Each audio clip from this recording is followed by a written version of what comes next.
In this video, I will be sharing with you the 5 major stages that every Lightworker goes through along their awakening journey.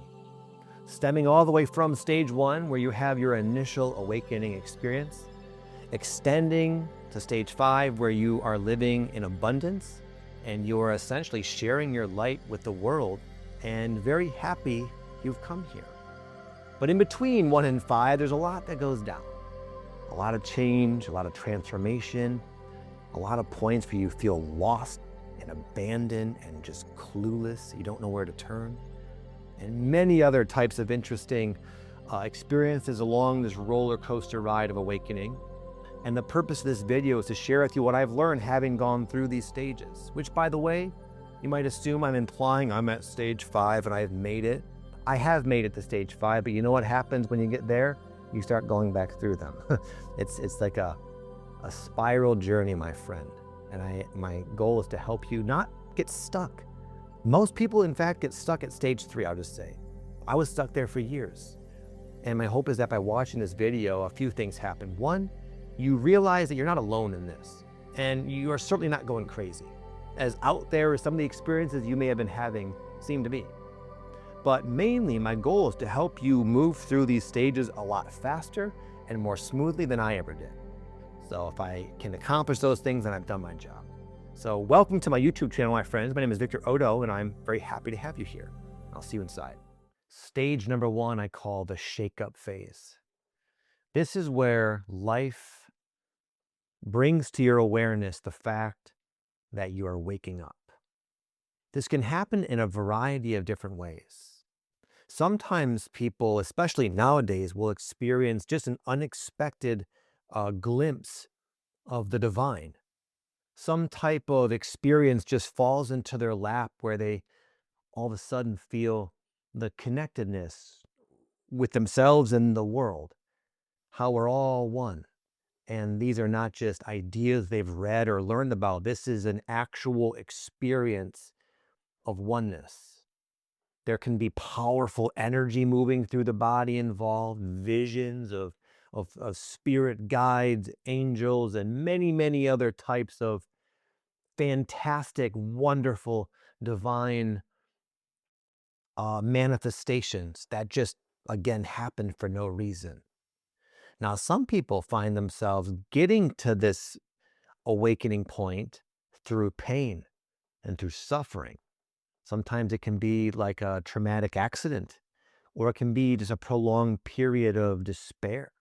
You know, Eckhart Tolle is a very famous spiritual teacher, and he basically became enlightened after a period of feeling just suicidal and depressed. And he said he would wake up every day with this sense of dread and just a heavy misery.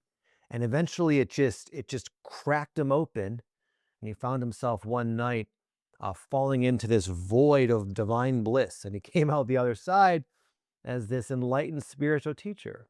Now, some of you, it comes on more subtly. For some people, it's just awareness. All of a sudden, you wake up and realize my life is not a fit. I'm not happy. I used to think I was happy.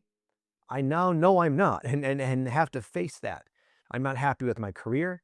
I'm not happy with myself. I'm not happy with my choices. I'm not happy with where my life seems to be heading. I don't know what to do about any of it, but all I know is something's not right. And all of a sudden, for the first time, maybe in your entire life, you have this strong awareness that something's got to give, something's got to change. Regardless, oftentimes what will precede this initial awakening experience is sometimes a short-lived, unfortunately, period of feeling connected to the divine. For me, it lasted like a week. I was at a concert one time. It was in a Perfect Circle concert. And that whole day I had felt kind of off. I felt extra empathic is the best way to put it. In fact, I remember my wife and I were in line to get a drink or something. And I just had this just such a strong physical reaction to this person standing in front of me. Even though they weren't even looking at me, I could just feel their energy was very, at the time I perceived it as dark and dangerous. I don't know if it was or not, but I remember I was thinking like, why am I feeling this way? Anyway, so I was kind of off all day, right? And we eventually went to this concert, and the music started playing. And during like the first couple of songs, I felt this enormous surge of energy kind of pouring out of my heart. And as this was happening, I felt bliss, I felt love, I felt divine union. It felt like my heart chakra was exploding open with love, ecstasy, bliss energy, basically. And I look over at my wife and I can tell, I can just look into her eyes and I see she's having the exact same experience. At the time, I thought something was happening with the entire planet.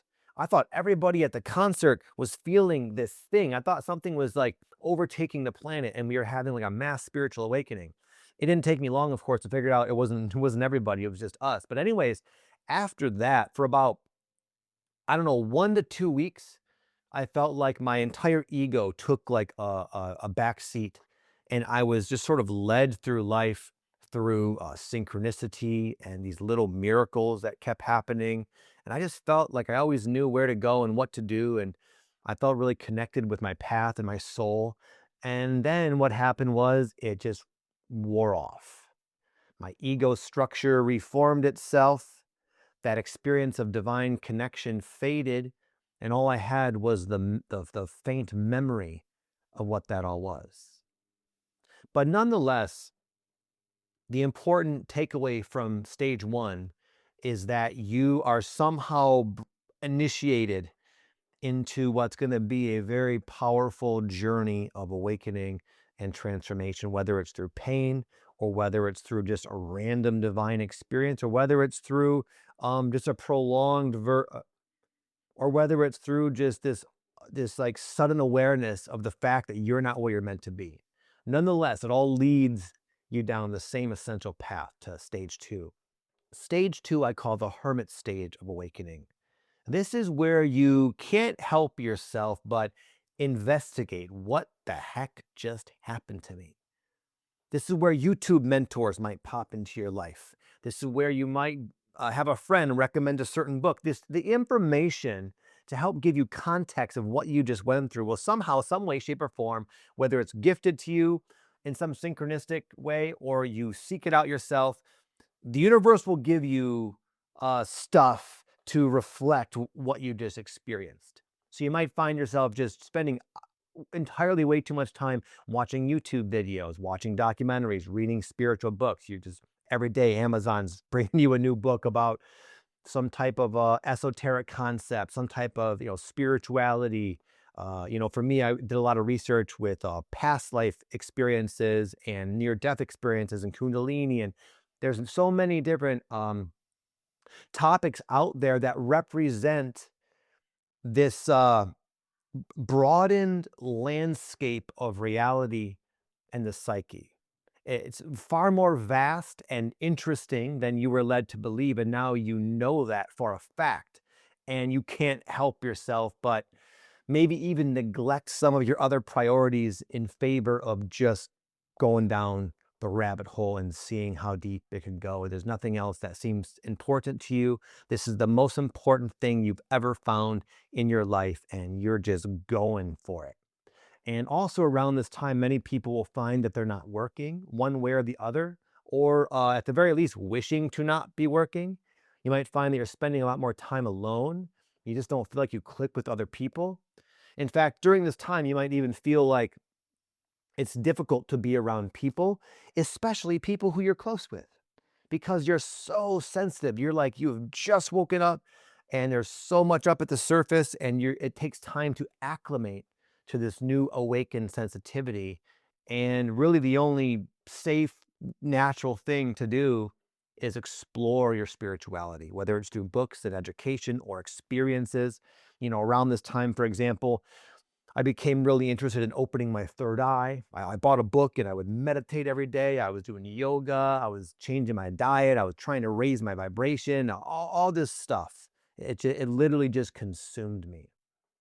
Now, some of the pitfalls here is that around this time, it's common for people to want to awaken others as if it's their job or their role or their mission or their purpose. But as you may have found, it doesn't really usually go over well because they're not experiencing what you are. They're not ready for what you are so easily consuming in terms of information about the other aspects of reality. And regardless, one way or the other, you find yourself kind of alone, in essence, more alone than usual. And oftentimes life will give you a period where you have more time than usual. Maybe you're taking a sabbatical off of work or something, and you're just diving down that rabbit hole. I call stage 3 the integration stage. This is where you've kind of done as much research as you can, and maybe the same enjoyment and excitement and resonance you once felt, it's kind of wearing off, and it's just kind of like, the enthusiasm wears off. Sometimes even the magic and the synchronicities and some of the cool divine encounters, if you're having unusual experiences like lucid dreams or seeing auras, that's all like phase 2 stuff for the most part. Stage 3, the whole idea is integration, which integration, the way I'm using it, is essentially healing. In fact, I'm going down this rabbit hole right now with learning various breathwork modalities and techniques, because I'm going to be creating my own very soon. And one of the more famous ones is called rebirthing. In fact, I think it's one of the older contemporary, transformational breathwork modalities. And anyways, they have a very clear definition of. They don't even like to use the word healing, because they say healing basically implies there's something wrong that you need to fix. There's some unconscious contents in your psyche, a block you might call it, and we need to find it and get it out, right? That's healing. I'm releasing. But integration is more so becoming aware of all the parts of yourself, especially the parts of yourself that you are blocking yourself from feeling and experiencing, not to get rid of it, not because it's wrong, but just for the sake of becoming a whole person. But, quite plainly, this does result in what people would describe as healing experiences. So around this time, you might have a lot of feelings coming up. You might start to draw a lot of connections between your current life, especially some of your current problems, and your past, and your parents, your upbringing. Some of you might even start extending these sources of these issues into past lives, ancestral trauma, other maybe you don't even know. During this time, for example, I went through like a few year period grieving, not even knowing there's nothing to grieve. But I felt this like extremely potent grief energy, as if I lost something so important to me, and I would cry. And I remember I would become afraid. I'm like, I wondered, like, is this something that I'm about to lose? Because it felt so real. It felt as if I just lost my entire family, and the next day, this is like what I would feel like. But that didn't happen, thank God. I was feeling that way nonetheless, off and on for a while. So you might find yourself confronting big energy, big emotions. And luckily by now, you might have some tools, and you might have your own way of contending with this, whether it's through, breath work or meditation or yoga or journaling, whatever it is. You by now probably already have your own like toolkit in terms of processing these upcoming energies. But as it happens, it can really dampen your day. It's quite a preoccupation. It's difficult to, go about your ordinary life when you're dealing with such an emotionally demanding process that doesn't really seem to let up for very long. It just seems like it goes on and on and on and on and on. And just as soon as you heal and cleanse one layer, there's something else that comes into your awareness that needs tending to. And this can last a little while. And usually during this time, this is where people kind of get stuck. I was stuck here as well, stuck trying to fix themselves, because there's this obvious process that's going on. It is undeniable. There is like some type of cleanse or purge that's happening, and you're like a participant of it, and you can sense the implications of what life could be like if you were to truly liberate yourself from some of your past ties, some of the conditioning, some of the pain, some of the trauma that's stuck in your nervous system. Like, wow, how nice would that be? So this can lead to like an earnest desire to keep the party going, keep healing, keep releasing, keep emoting.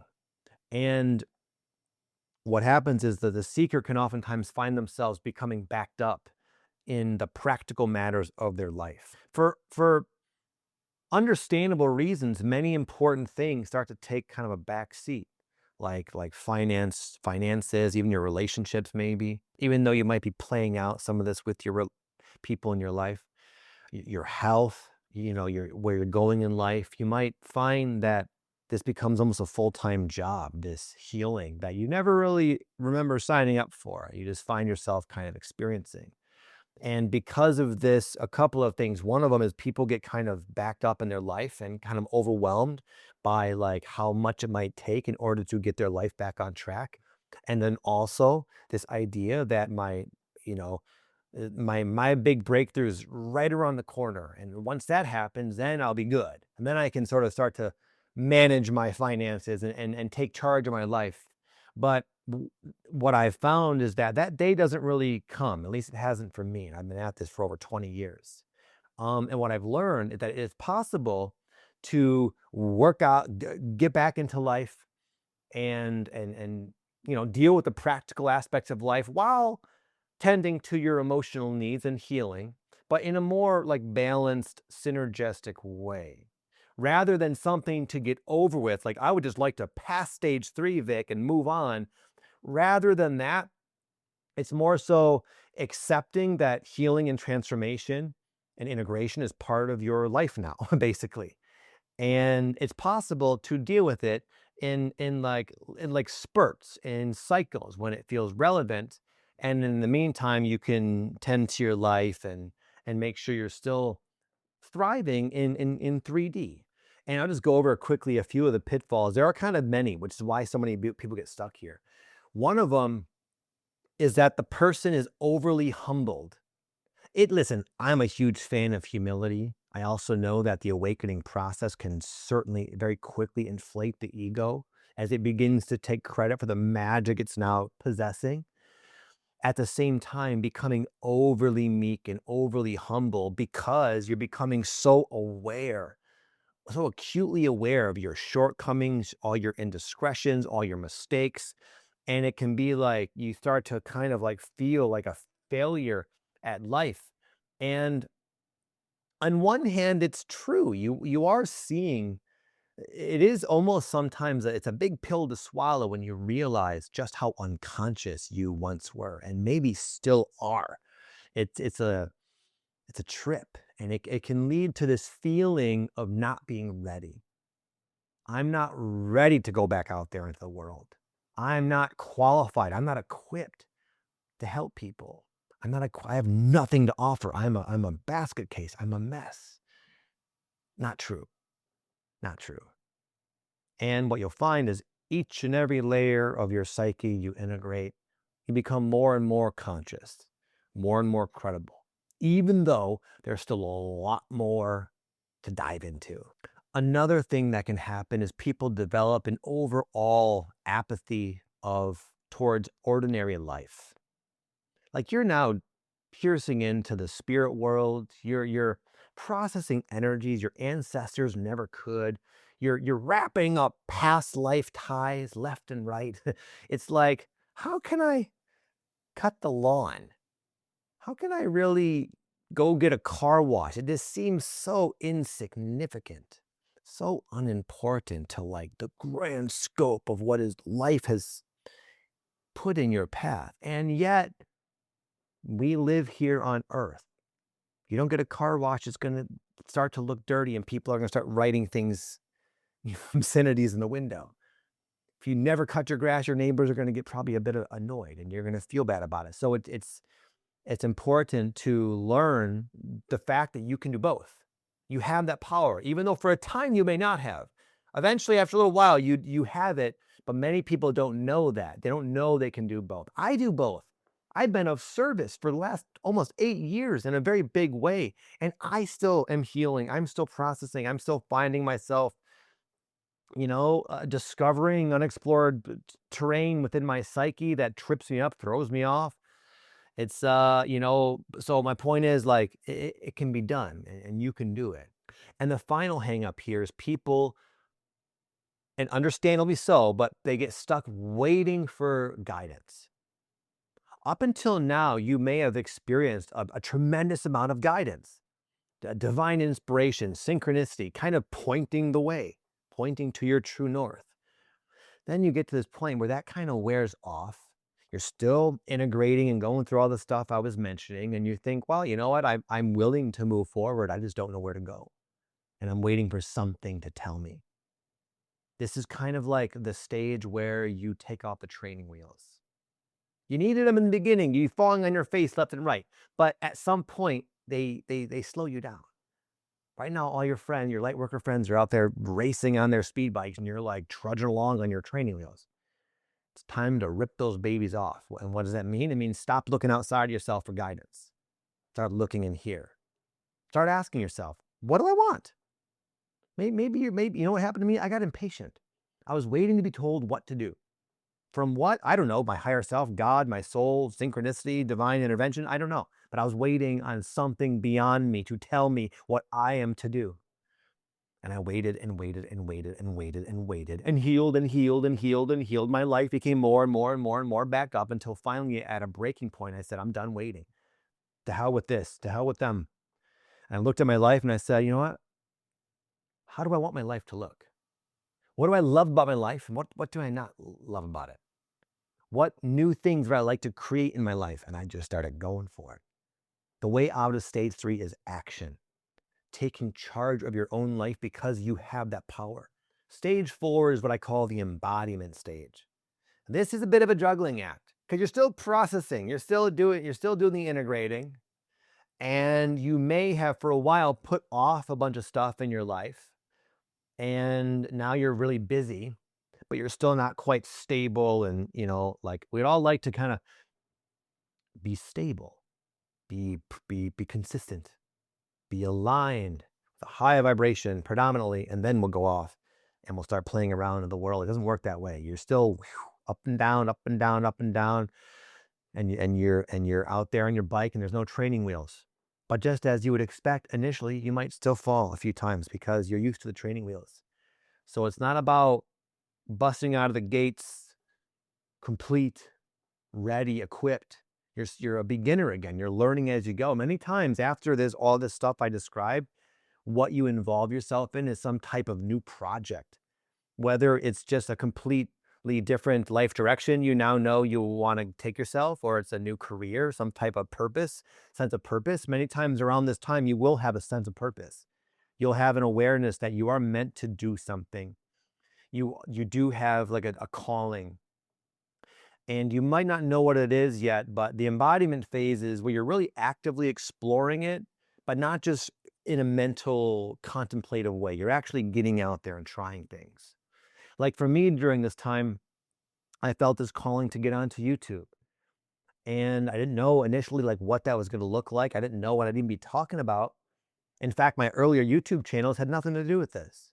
I had a channel that I taught people how to grow marijuana. I used to have a big grow room in my basement, and all the videos were like, oh, my grow room. And I was just kind of behind the camera talking and showing what I would do. Another one was about fitness and diet and nutrition and things like that. And a couple other ones as well. And then I had this one. This is like my diary. This is my own personal diary where I just would share my awakening journey just for myself.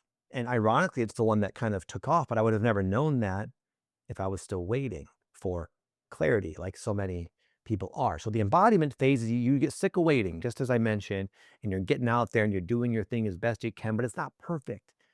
You might be making lots of mistakes. It might be very slow going at first, but the fire has been lit and you're doing it. You're going for it. This is a very important stage that equips the light worker with power, a sense of an awareness of their God-given power. Where so many are stuck in phase 3, sitting on this gold mine, waiting for something outside of themselves they don't need.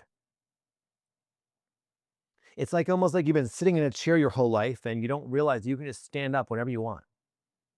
And you think, well, I need God to show me what to do. And it's like, God knows you have that power. He's not doing you any favors by doing it for you when you can do it for yourself. And then you realize you have the power to walk.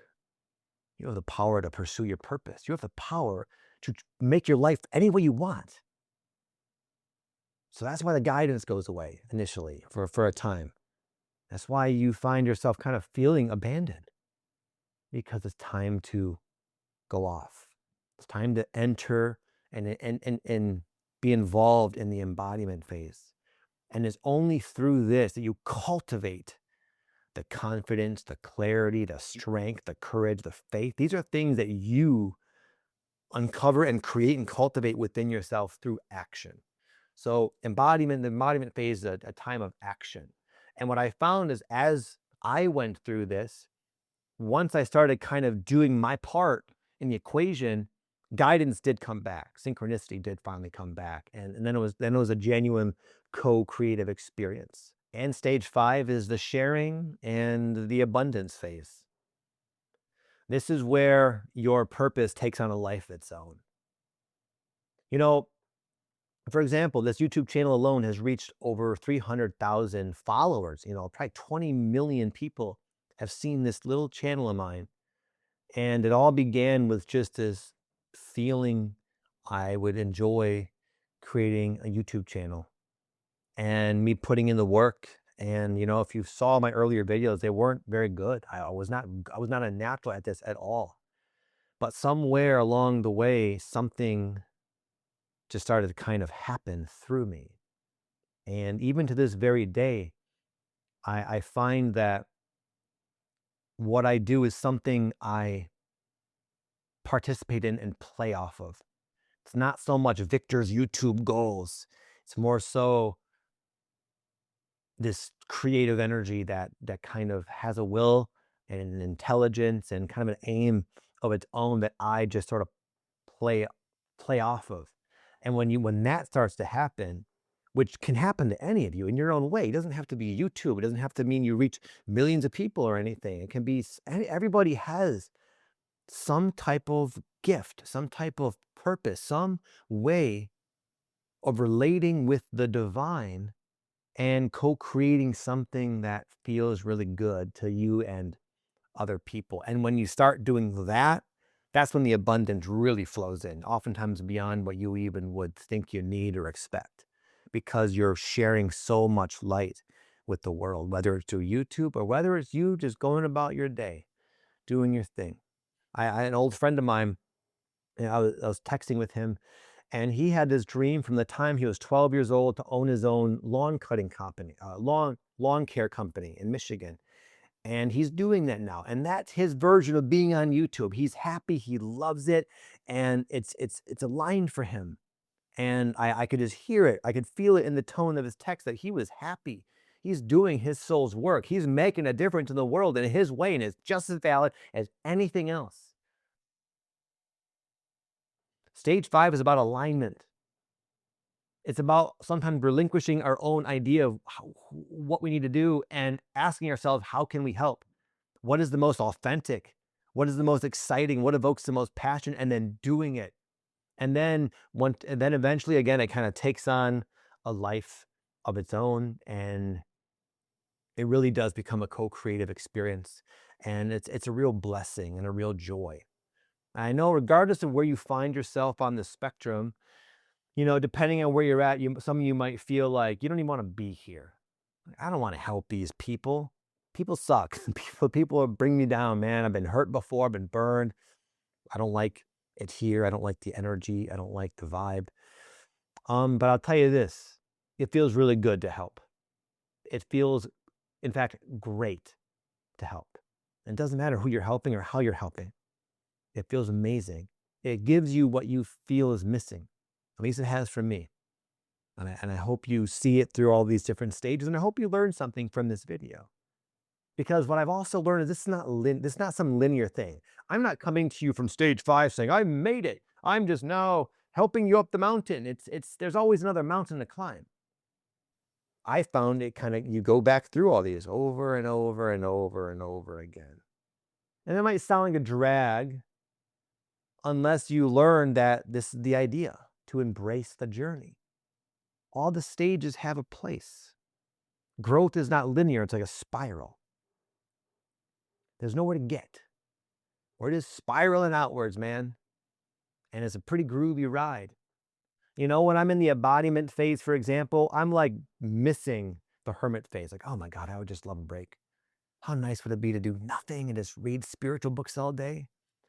But then when you're in that stage for a while, you get bored. Like, oh, I wish I was doing something. I need something to do. I want to find my purpose, right? And it's like there's pros and cons to each of them. But hopefully this video gave you some clarity, my friends. Let me know down in the chat where you think you are. Let me know if this video helped you or not. I sincerely hope it did. And I wish you all nothing but the best, and I'll see you very soon. Peace out.